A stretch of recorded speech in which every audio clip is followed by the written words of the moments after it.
Welcome, my friends, to Bad Breath. My Welcome. name is Jesse Coomer. I'm here with Ryan Carroll, and we are here to talk about breath work, to talk about a lot of other things that are sort of related. But this is our first episode. We're just going to introduce ourselves. We're going to talk a little bit about the foundations of what this is all about. So my name is Jesse Coomer. I am a recovering college professor, and I started in breathwork professionally in 2016.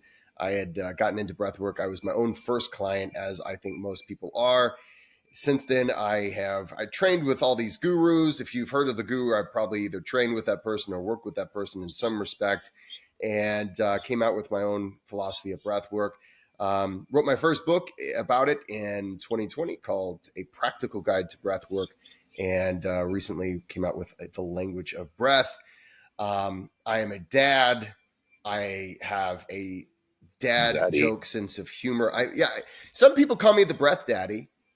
I'm Daddy. trying to make that stick. Actually, no one calls me that really, but You call you.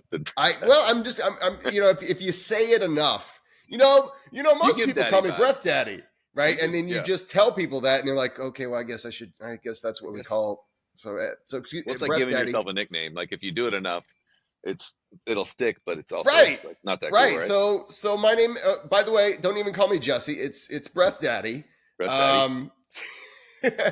Anyway, I am here with my friend Ryan Carroll. Some of you guys most of you, if you're on Instagram, you probably follow this guy.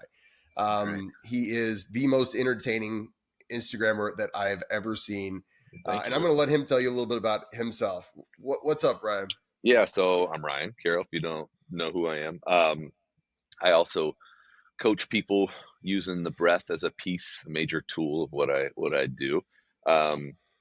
My background and why I got into it was growing up with chronic anxiety as a young boy should, and doing all the bad things to overcome it, like substances and all the other things that we addict ourselves to we avoid. have this in common. It is nice things. But I started learning breath. Like obviously, I was in personal training for 20 years, and then eventually got into a place where I was, personal training. You'd be like, breathe when you're exercising, or you'll die. That was like the extent of my breath knowledge, and kind of still is. But then I did a free diving course, and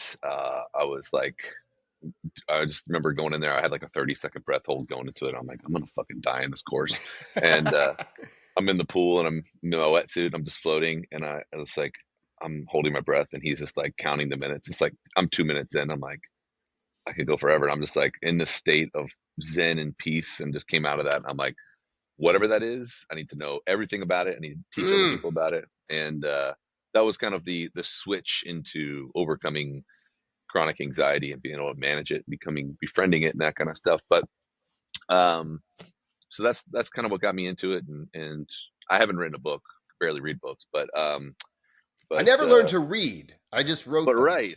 Yeah. I mean, yeah, I've been writing GPT. That's really hard to say. Books. You're beatboxing. I know. That's what I do. It's breath work. It's breath work. I mean, it really is like beatboxing, throat singing, all that kind of stuff. That's some weird breath work though. You get high as shit trying to do that stuff. But anyways, that's me. And I do some throat singing and I play the dish sometimes. I'm terrible at it. Dude. But that's awesome. I keep looking over it because Jesse's over here because my computer's over here. So I feel rude not looking at him when I talk to him. It is rude of you not to look directly at not my face, but it looks like you're looking at me. Yeah, I'm like giving you the camera. Side eye. Just giving you side eye the whole time. Anyway, so today we're going to talk a little bit about the sort of the foundations of where this all comes down to. What is it that we're doing when we do breath work? But this show, we've already got a lot of topics that we want to cover. We do want to cover the crisis of breath work. There are crises in breath work. This thing that has grown exponentially over the past 5 years.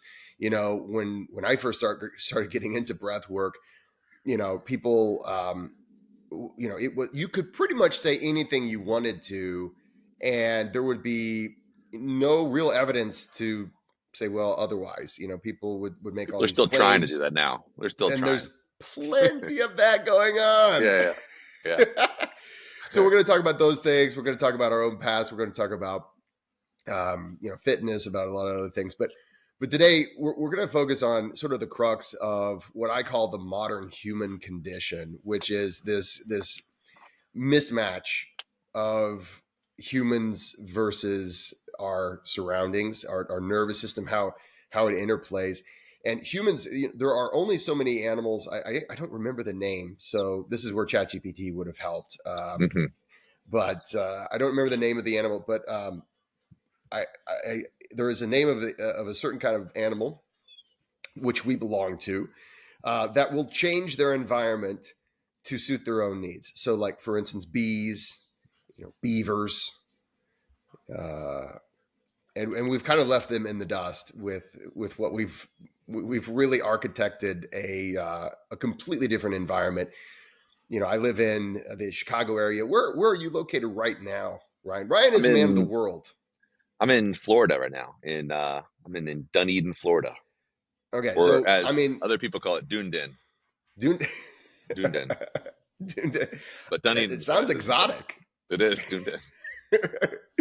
so what we've got is an environment that we have created. It's a natural, non-natural environment. So just as though bees and beavers and a lot of other animals will change their environments to suit their needs, human beings have done that, and we are the inheritors of that. And it's strange, and it's hard to even really, it's hard to imagine. But electricity has only been here for maybe 120 years. Most places in 19 in the 1920s were just starting to get, maybe you had electric lights, right? Elevators. There's stories about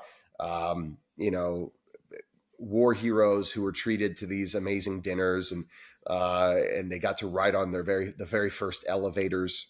Just in the past 100 years, 150 years, we've seen an enormous change to the human condition. In fact, Ryan and I have never met in person, hmm and this is leading to a completely different way of experiencing the world. We I just want to, and I'm just nerding out on this, but one of the things that actually one of my mentors, Dr. Autumn Music, he's been a fantastic mentor. He's a neuroscientist, and he says, technology has changed the way we've seen our tribal groupings. So, for instance, a lot of my friends I've never met in person, or I've met them first through the internet. And I think a lot of people, of course, in dating, the number one way people meet each other now is through online as opposed to in person. And it's really changed the way we've experienced life. Well, so like on that, like touching on that, like I was curious about this recently. Is that so? We have built into our safety mechanisms, social structures is what kept us safe and helped us survive. Like as humans in wild, we aren't very impressive, like by ourselves. Yeah. We don't have claws, we don't have sharp teeth, we're slow as fuck, we can barely defend ourselves. But in groups we can build toys and tools and weapons, and Yeah. we can help defend each other in groups, we communicate, we have big brains. And so in modern world, when we're in isolation and we are away from that, our nervous systems realize that, and cause systemic inflammation and stress and all these other problems. It equated isolation to a pack a day of smoking, what it does to the body in terms of stress. And so what I'm curious of, and I don't think there's any real research on this yet, is with the ability to virtually be in communities, does our body recognize that? Does the nervous system recognize that? Is it just as fulfilling to have that, or does there need to be the um, the closeness? What would that be called? Yeah. The physical proximity, we could say, Yeah, right? there And we and go. that Yeah, makes it sound smart. If we Yeah. say it, We gotta, it's a yeah, we cold, just gotta work on, you we gotta know, sound smart. We're not, yeah, we got to not sound smart. smart, and that's the Yeah. key. It's like having a Tesla, right? It lets you virtue signal and let people know you're rich Yeah. at the Yeah. same time. Yeah. But and that's how it is with vocabulary words. You got to use those Yes, Uh, physical proximity. But here, yeah. coming back to it, Mm-hmm. think about this. So, one of the things we know is that human beings, for instance, when we are looking for a mate, right? So we have there's so much going on that is unconscious, right? So many unconscious things. One thing is pheromones, right? And so one of the things that we found out in the past 100 years is just how much pheromones affect the way we view each other. Like, are you attractive? Um, and it lets us know a certain degree about the biological diversity that we can take advantage of, right? So we want to, if we're wanting to procreate and we want to procreate well, we want something. We don't want to have something that's super close to us. We want to have more biodiversity. And what's interesting is, as I recall, and I can't quote this,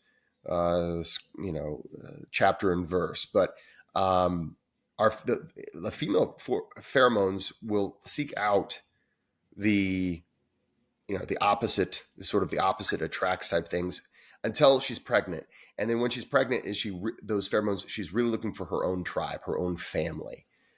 um, and this is one of those things where it's like virtually we don't have any of those. We have what we can see, right? Mm-hmm. We take in a lot of information with what we can see. We have what we can hear.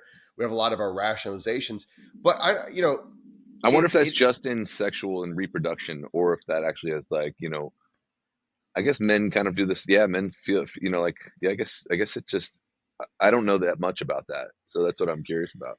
Like, I know enough to probably be dangerous, having the yeah, Dunning Kruger effect, just to act like I know perfect. what I'm That's what talking that's what about. we all do. Just like, This is a just be podcast. dangerous This with is what you're supposed information. to do on Yeah, podcasts, yeah, right? yeah.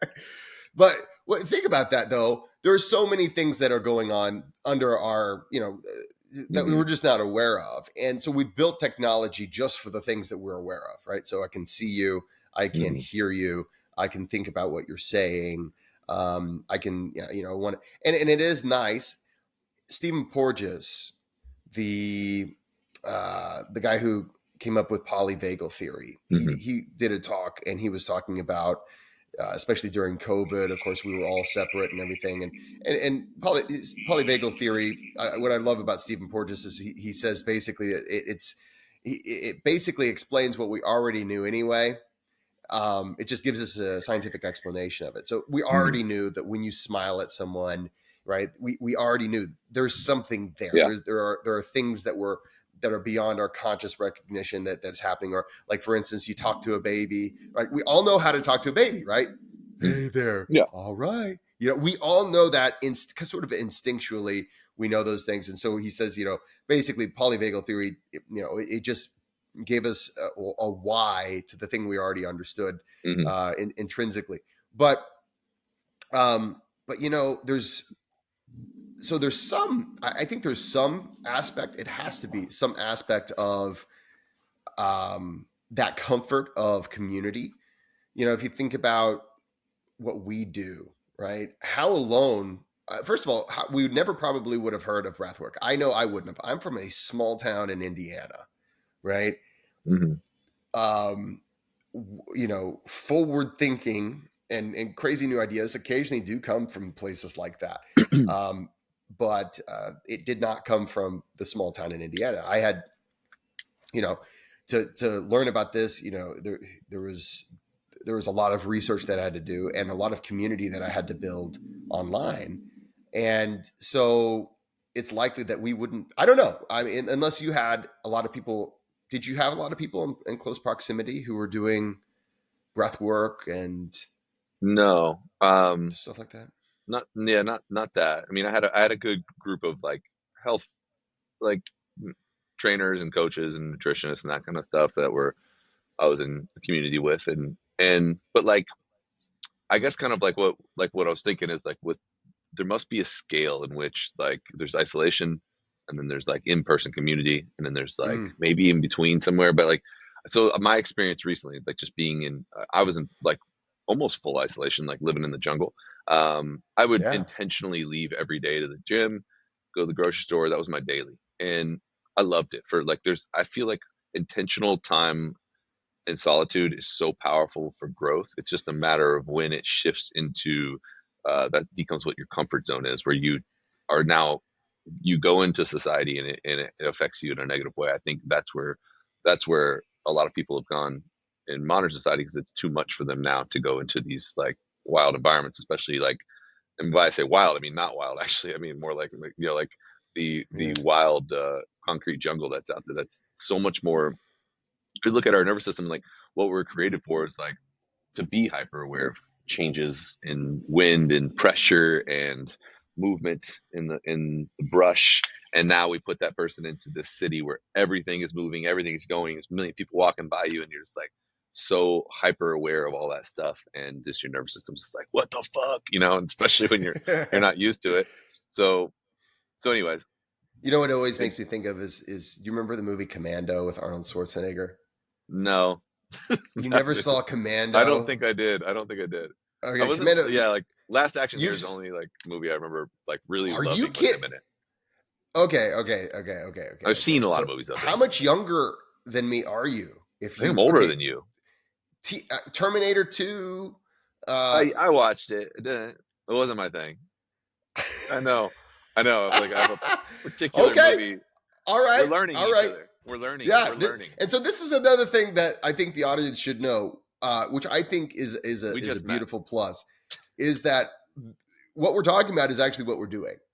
You know, the Uh-huh. process of getting to know people via this distance, right, is Hmm. literally what we're doing. This is sort of a social experiment in itself for science, Ryan, Hmm. for science. For science. For science. What brought us together was Not Terminator hilariousness, 2. Yep. and certainly not Terminator 2. But there is, okay, so let me educate you on like high society, which is AKA Commando starring Arnold Schwarzenegger. Commando Arnold starring Arnold Schwarzenegger is Total Recall. probably I mean, I like that one. okay. Total Recall is a good one, but Commando has this scene in it. All right, I'm going to describe this to Uh you. huh. So Commando is the most open. So have you seen? So think of a Liam Neeson movie, right? Got it. Liam Yep. Neeson, It's only Taken, one. right? It's only Taken. one. Yeah. Okay, that's the one you need to see, right? It's Or only one Taken he's in. 2, Yep. which is exact. It gives He's you only been in everything. 4 movies. Taken 1, Taken 2, Taken 3, Taken 4. As far as I'm concerned.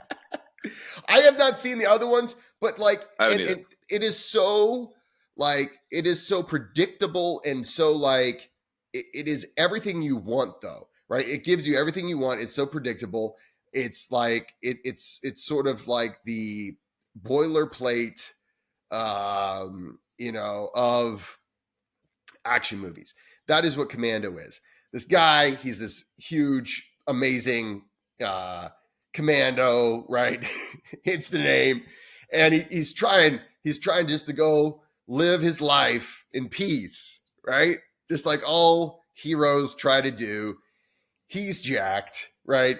He's enormously huge. The real premise. This is the premise of the movie is that he's huge and he's jacked. The I premise get of it. the movie I get it. basically is: would you like to watch a guy that is huge and jacked? I promise I'm getting to a point, but anyway, so he's huge. At the beginning of the movie, like he just chopped down a tree and he's like carrying the tree on his shoulder, Mm-hmm. just Of course. the whole tree, the whole tree. He's just like pretty much just Mm-hmm. like, yeah, I'm huge.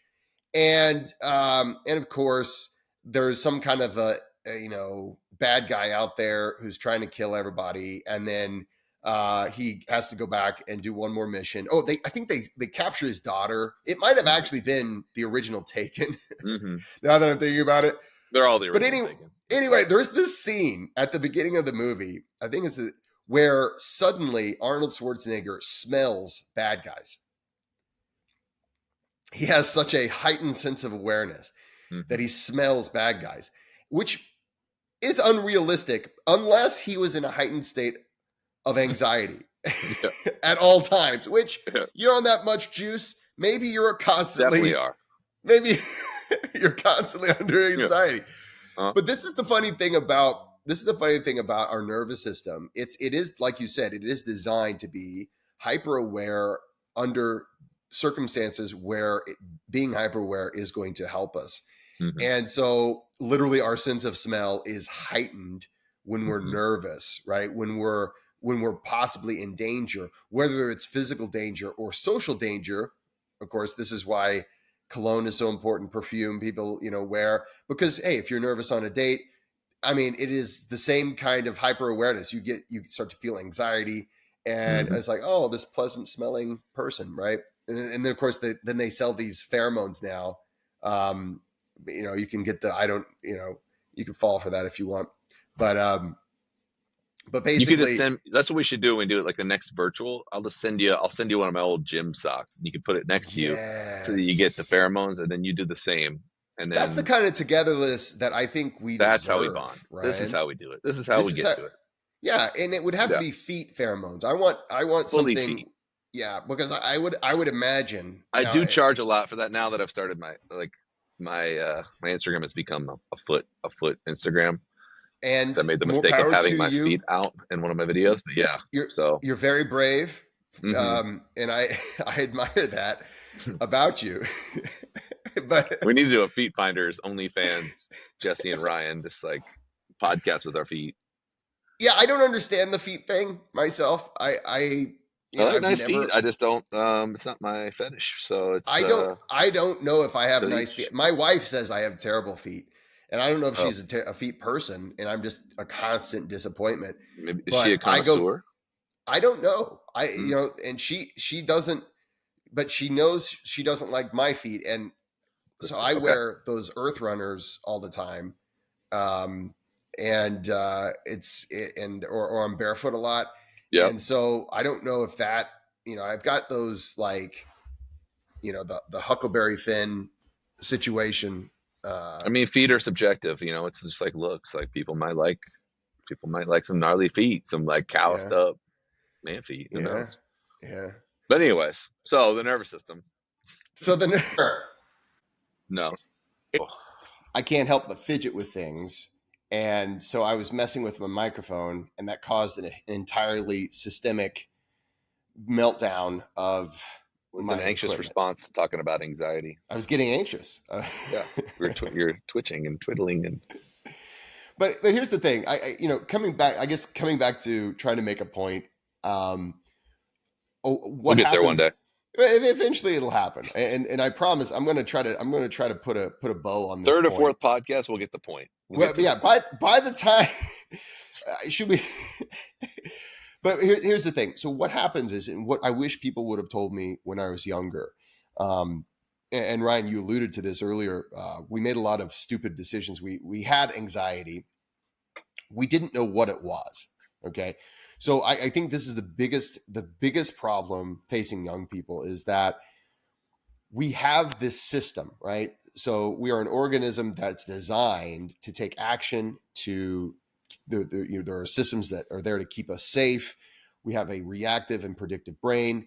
And what happens is when we feel any kind of stress, we start to have heightened senses, right? And so we have this part in our brain, the locus coeruleus starts to secrete norepinephrine. Norepinephrine increases our senses, so it enhances alertness. So, like, for instance, people who have low norepinephrine, you might see that with ADHD symptoms, and just it's difficult to have any kind of attention. Well, when we have really high levels of norepinephrine, we start to see that we get hyper alert. And this is great for our ancestors. You want to smell the bear before it smells you. You want to, see the bear. You want to hear the jungle cat before it hears you. You want that, and that was really advantageous to our ancestors. But whenever you and I were feeling anxiety as young people, When those feelings come on out of nowhere, that's what it. You right? you get those panic cycles where you're just afraid of feeling that again because it's just like, why do I feel so crazy? Yeah, Tingling and sound changes, your vision changes. Like, am I going blind? Am I going deaf? Is my heart gonna explode just out of nowhere? So that's, I think, is also a huge issue is panic Well, and cycles you don't know or where it's coming fear of from, fear. Yeah. right? So like Yep. That's the main thing. and we're both Americans, so obviously every morning we slam a gallon, not anything metric, a Bud Light. gallon, we, gallons of a gallon of Bud Light. I was going to say coffee. Because we don't start with the Bud Light until after the gallon of, we did the gallon of coffee. Gallon of coffee. Oh wait, Then I don't think we're allowed to drink Bud Light anymore because it's like they supported the gays or something like that. So I that's feel true. like That's then now because you're that's out. not Now no Bud Light. American. No, You've got to, Coors Light. Okay. yeah, you got to get the Coors, like whatever. Yeah. But it's never in a metric. It's always in imperial, right? But we start the morning with a whole bunch of coffee, and we might look forward to that coffee. The coffee gives us a certain feeling, right? Mm-hmm. And that, that we get that extra energy. But if you didn't know, like if suddenly you had a gallon's worth of coffee of energy, which is what anxiety feels like, right? Yep. And you don't know where it's coming from, it's pretty damn scary. Yeah, it is. Yep. And that's why it's so. That's why we do the gallon of Bud Light. But Bud Light is what we take after when the anxiety hits. There's a gallon of Bud Light and then a gallon of Xanax. Yes. And this, you're solid for the rest of the day. Yeah, and just for those of you who are not in the United States, it's true. We don't use the metric system at all here in the United States. It's not this funny thing where we use the metric system half the time, like anytime we take medicines. We use it in these weird places. We'll use the metric. I don't know why. So milligrams, we will use milligrams in our medicines, but for some reason, as soon as it's a liquid, nah, man, let's go to ounces. Let's go to gallons. Let's just, unless you're in Puerto Rico. In Puerto Rico, it's the liters of gas, but it's then there's gallons of this. Nothing here really makes a lot of sense, and that just adds to the anxiety, I think, right? So you get hyper aware of that. Yeah, you get hyper aware of that. Next thing you know, you're drinking a gallon. You're drinking a gallon of vodka. Gallon of vodka. Don't know how many milligrams to take of Xanax because you don't know what a milligram is. Well, yeah, I mean, but you got to take it with the vodka for it to really work. Definitely need to. And that's America. That's America. But here's the thing.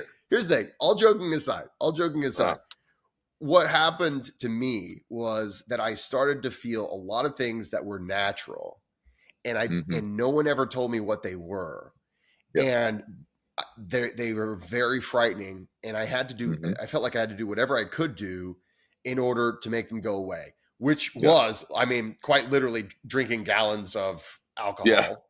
Yeah. What was your go-to alcohol? So it took me, because of my anxiety, I was afraid to get drunk. So like, oh really? I was probably 19 when I got drunk the first time. Okay, when did you start having like real, like noticeable anxiety? Like maybe you didn't even know it at the time, but looking back, I was like in, I think first grade. Super young. Yeah. It was bad where I would just be like, I remember, I was in like first grade, and I thought it was the medicine I was taking. That's what my doctor told me. He told me it was like a medicine I was taking, and it wasn't just like pure anxiety. It was like an antibiotic, so it was not. And then I still had them, but then when we go outside into like our like recess or whatever, I'd be totally fine. And the second we come back in the class, we'd come right back. So like they couldn't figure it out back then. And what year was that? The 90s, early 90s, like. It still wasn't a thing to know what anxiety was, but yeah, if I knew what those symptoms were, I knew why it was happening, then you can work with it. That's the first step, and that's what we don't know. Right. Most people don't know. And this is one of the things that whenever we go out and we train people, this is so important. And I think it's so important to understand that this is not the boogeyman. It's a part of you that loves you very much. It's trying to help you. It's trying to put you in the best possible situation so that you can survive. And it's going to give you a lot of energy, and you're not going to know what to do with it. And drive to complete stuff and complete your goals. I mean, anxiety can be your friend if you harness it properly. Well, and that's the thing. It's when you understand, okay, I am feeling this way.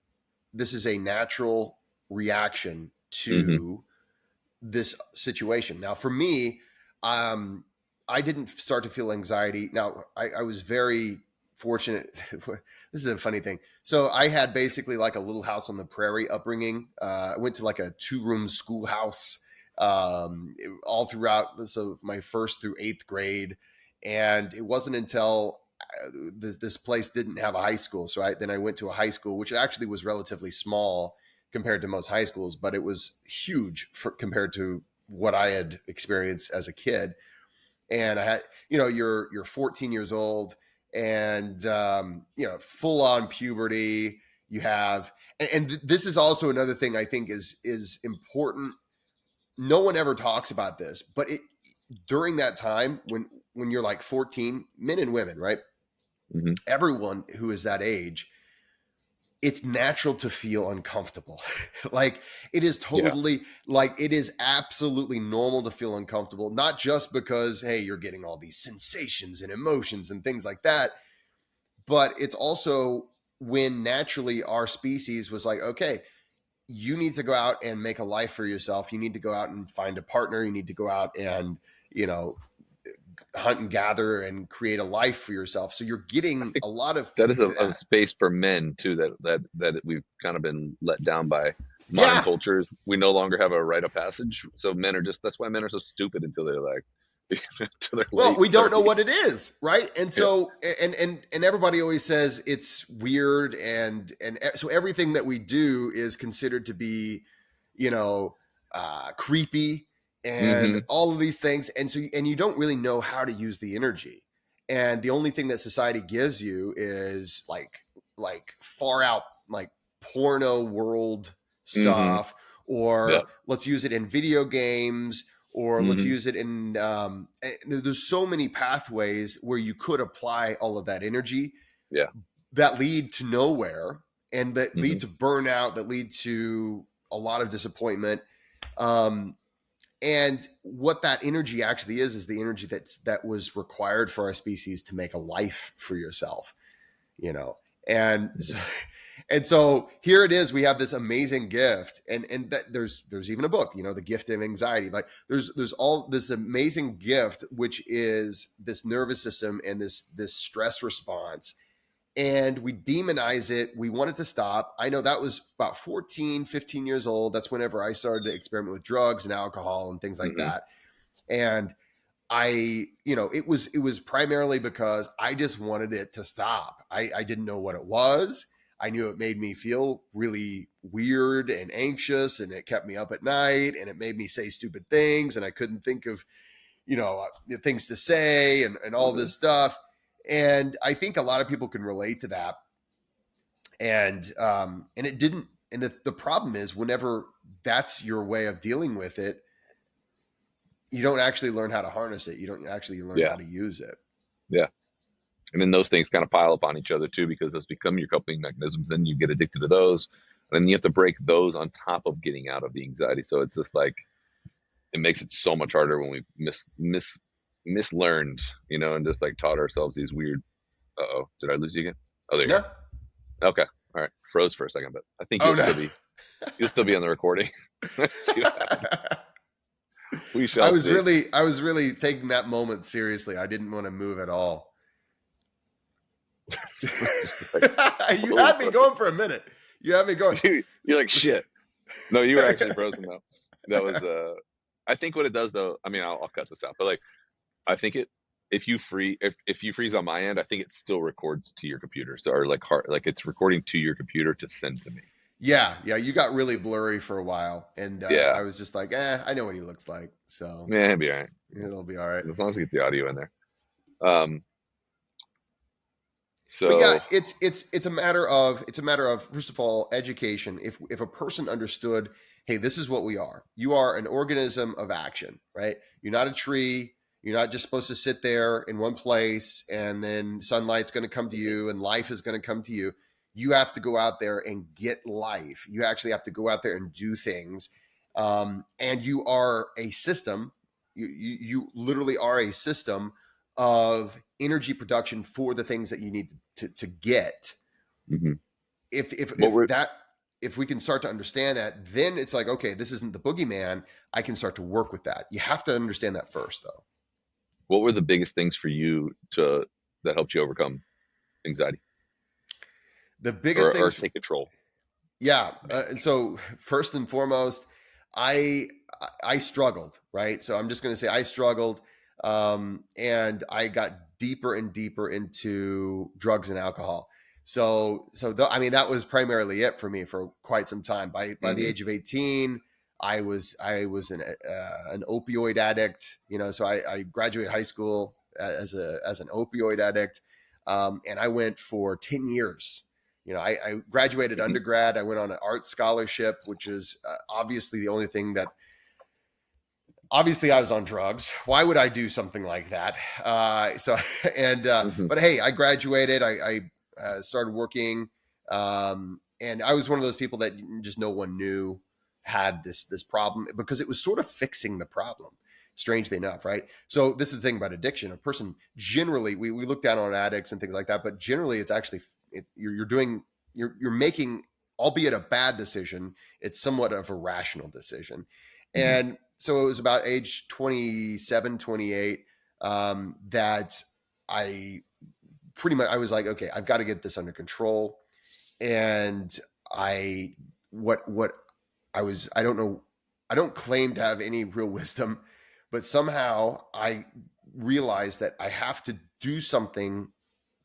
There has to be something that is going to get me up in the morning and drive me. I have to use this drive. And so that's when I went back to grad school, and I, I had it in my mind I was going to be an English professor, and I was like, okay, so that is the thing. So I guess the first big thing that helped me with my anxiety was learning how to channel that energy to Hmm. a place, because with me, I later on, after lots of research and self care and working on myself, I realized that I'm just a high dopamine person, right? Hmm. So I'm a person who is chronically searching, right? I'm seeking, Hmm. and this is a great thing if you can harness it, right? It's a wonderful Yeah. thing because hey, it keeps me motivated. I'm You don't find me just slouching around and think. I dream, to be honest, Ryan. I dream of slouching around. I want Hmm. to slouch around, Yeah. but what actually makes me more happy is to keep on moving and looking for things. Well, finding that out, strangely enough, was my first big thing. Okay, I Hmm. can, if I actually use this energy, I will not feel as stressed because I'm making progress in life. And I think that's the one of the biggest things for most of, like, a lot of my clients. And that's the beauty. You and I work with a lot of people, and Hmm. what I found, and I'd love to get your opinion on this, is when it comes to working with people, working in breath work, a lot of it is also mindset coaching, So yeah. right? Yeah. And because it's not just, hey, here's your breath work and then just, no, a lot of it is okay, let's work on our Yeah. mindset here. Hmm. And if you can say, okay, so there's a lot of our stress, or at least my stress, there's a lot of different types out there, but what stresses me out the most is knowing that I'm not doing things to the fullest potential, knowing that I'm leaving things undone. And when I was trying to make all of the stress stop and just drowning in drugs and alcohol, I was adding to my stress because I didn't realize this at the time, but I was leaving things undone. I wasn't building my life. I was just letting things go, piling up more and more stress that I had to try to drown, with gallons and gallons of pharmaceuticals. So, Bud Light. so, you know, I don't know. How about you? What was, later on came fitness, later on came breath work. Hmm. When I would say within the next 5 years, as the next 5 years came on, between 28 and 32, 33, that's whenever I really got into breath work and really started to sort of figure some of this stuff out, which I'm still Hmm. trying to figure it out. I mean, I'm not saying I've Hmm. got it figured out, but Yeah. Yeah. what about you? Um, so the biggest impacts were, I mean, I struggled with it until in my 30s, and Yeah. then like I haven't had an out of control panic attack or anxiety attack in probably uh 7-8 years or something like that. I Yeah. mean, I still it'll show up, but Hmm. the biggest starting point for me was like understanding why it happens, and then acknowledging it as like a partner who's like trying to be like, yo, some shit going on, like, Yeah. what's up, and then being like, no, no, no, we're good here. I'm good. This is a safe place. I'm okay. Leave me alone. Like you've misread the situation, and being able Mm. to talk to it that way. Because I remember years ago, like, and this is super common, like clients I have, I would say 95% of my clients are anxiety clients, Hmm. and I would say of those, 75% of them have issues going into like grocery stores, and those places are just overwhelming. Big, big lights, massive buildings, bunch of people talking. It's loud. It's awful. Yeah. Like everything is just like uncomfortable. And I used to have that too. I'd walk in, it would go, Oh I'd just yeah. be like, oh fuck, I gotta go. I gotta get out. And then I'd leave. And so exposure therapy in that sense was one, but being almost like challenging it, be like, that's all you got, bitch. It's like, let's Mm. go. Like you have more to you, like, because this isn't gonna get me today, and I'm gonna keep going and doing my thing. So disproving anxiety is gonna be huge. Like to not let it win. Every time it wins, it gets another step on you, and it starts to build. And as you start to say yes to it, you start to go lower. It starts to take more control. So me being like, no, I'm still doing my shit. I'm still doing this. I'm still doing this until I had the upper hand. And then obviously the breath was like the one of the biggest tools in the world. I used like air hunger tolerance training and free diving techniques, and similar to Buteyko. Buteyko, yeah, I mean all that stuff was huge, impactful for me. But all realms of the breath actually work. Transformative breath wouldn't be good for someone, I don't think, when I had my like really bad anxiety, but like as I went Yeah. down the line, it was really nice, and really helpful. Nice. Nice. Yeah, And just to kind of wrap this up, in the world that we yeah, live in today, um, wrap this episode up. This is just a start. There's a lot of misconceptions as far as what stress is and what anxiety is. And one of the things we want to do in this program and this podcast is with some fun and some good humor, bring up a lot of the things that not only Ryan and I have struggled with, but these are things that a lot of times we don't even realize just how much of an impact they have on our lives. And whether it is anxiety that you are absolutely aware of, or whether it's just, hey, you know what, I tense up during these situations. The beautiful thing is really, I love what you were saying there. When you're sort of saying, okay, I'm it's me against my anxiety. hmm And it is a friend though too. It's this friend that we have with us. It's trying to help us, but it's like that friend who is just being a little too helpful sometimes. And it's like, oh, kind of dude, annoying. Yeah, I they're annoying. appreciate. Yeah, Yeah. exactly. It's like they try to help you, shovel the snow out of your driveway, but somehow make it worse. hmm And that is these unconscious processes that we're living in. That's part of the human condition. We live in a world that we humans have constructed. I don't want to go back to the days before electricity, before electronics, and No. before indoor toilets and things like that. But there are some ramifications that we are dealing with, and so in this podcast, we're going to discuss a lot of these things. And it's important to understand that there's nothing wrong with you when you're experiencing these things, that this is not the boogeyman. This is something that is a natural part of you that's trying to help you to survive. And sometimes we have to work to throttle it back down. And so, Ryan, I'll let you finish this up. But hmm I want to thank you for sharing your story. Um, I got to say, the supermarkets, yeah, they can get a little intimidating. Supermarket scaries. Yeah. They're scary in there. Um, Supermarket scaries. yeah, dude. Thank you too. Thanks for doing this with me, and for the three of you guys that are listening to this, thank you Yeah. for tuning in and for listening to us Thank you, banter Mom. and go through it. Thanks, Mom, for sure. Mom will be here. And so two moms, who's the third? Um, but Yeah, I think it'll get better as we get more. No, probably won't. We're Yeah, gonna probably make it. we promise actually We're, just to continuously, just we will absolutely get this. decline. It's We going to will get decline. worse and Yeah, worse and worse until you just listen to it. Just sort of just how bad can it be this time? just us And making fart noises and yeah, fart jokes, and for half that'll be hour, the hour ultimate. long, Yeah, just trying that's to hopefully impress you. Just that's the trying to goal. impress you with our farts. You Yep. know, So, we've got to impress the um, audience. We have to wow them. So yeah, tune in to subscribe and tune into Fart Talk. We will be. That's why it's called Bad Breath. it's actually from It's a our fart. asses. It's It's actually our ass ass breath. breath. Yeah. Okay. Change. Well, I thank you for think. listening. How We'll can see we you next top time. this? We don't. Goodbye.